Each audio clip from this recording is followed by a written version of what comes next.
Our topic for the evening. The Board of Trustees BoT of the People's Democratic Party described allegations of forgery and signature cloning made by the party's National Secretary, Senator Samuel Anyanwu, as false and baseless. Anyanwu had alleged that his signature was forged on a letter transmitted to the Independent National Electoral Commission (INEC) regarding the party's forthcoming national convention.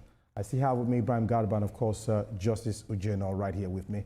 Ibrahim Garba, how do internal conflicts like this affect the public's perception of the PDP's unity and readiness for governance from your standpoint? Mark, you know it. For quite some time now, the PDP has been invaded. I don't want to use any word to discredit them because for quite some time, PDP has been trying to unpack relaunch itself so that they can go back and come into the mainstream Nigerian politics. But as you know, the APC government will not fold its hands to allow the PDP to relaunch itself. So definitely, you will continue to see these cracks on the wall. It's not only PDP, virtually all the major political parties. It happens to SDP, Labour Party, they are still battling relegation and all. So it's not new to me. But at this point, PDP to me is still the main opposition party.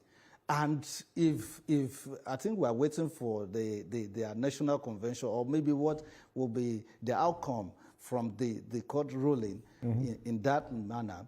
But I still see PDP as an opposition party that can still spring surprises at the end of the day if they put their house in order. Don't write off PDP, Mark. Okay. But as it stands, they will continue this way. The opposition will continue to approach and find a way of disorganizing the party. But at the end of the day, I still see them as a very vibrant opposition party. Let's see how it goes, Mark. All right, thank you.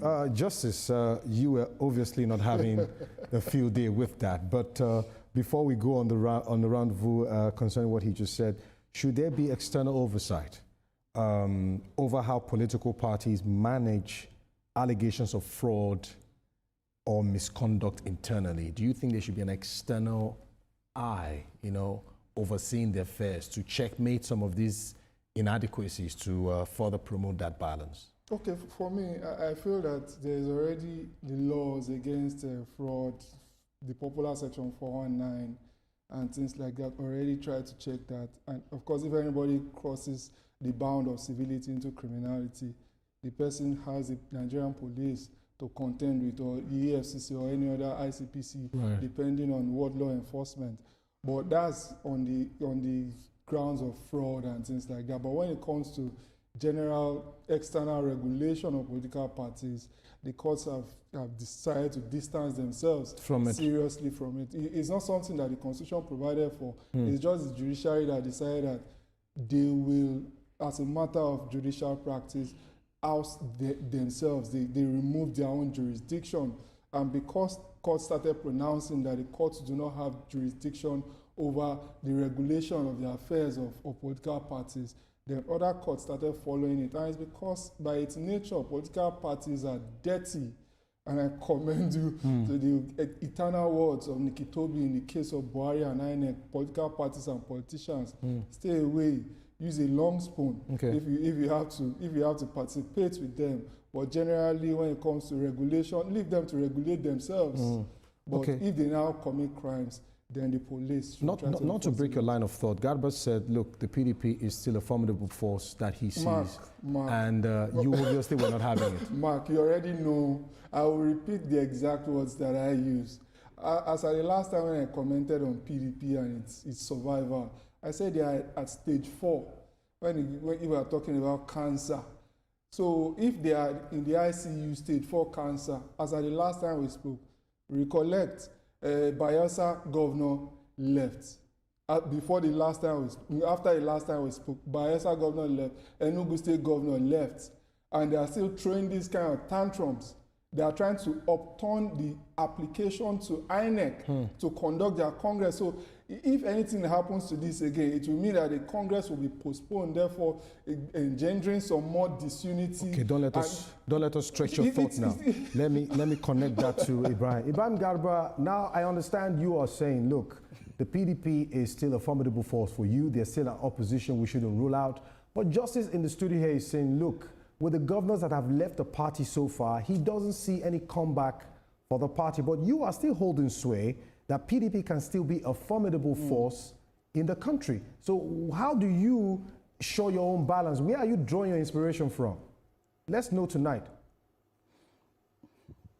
See, Mark, first, you don't need a crystal ball nor a magic mirror to tell you that APC has infiltrated most of these political parties. That is for sure. But you know it, in Nigerian politics, you don't just say, you don't conclude, assuming that all is well with you. Okay. You see, don't trust politicians. That's why I keep saying, the last time I came here, when I spoke on this issue related to political parties, I said, look, PDP is a vibrant opposition. You cannot write them off. Okay. Right now, they are warming up. People are moving from party A to B to C like that. You will see them regroup again. So allow these politicians to continue to argue, at this level. Maybe by the next round, the next time we'll come here, you'll see more surprises coming from PDP, Mark. All right, thank you very much. Well, I'm happy that both of you are not sharing the same line. I share his optimism, yeah. but there is an impossibility. Ibrahim Garba, thank you so much for coming on the show this evening, and we appreciate your presence on the show always. Thank you so much.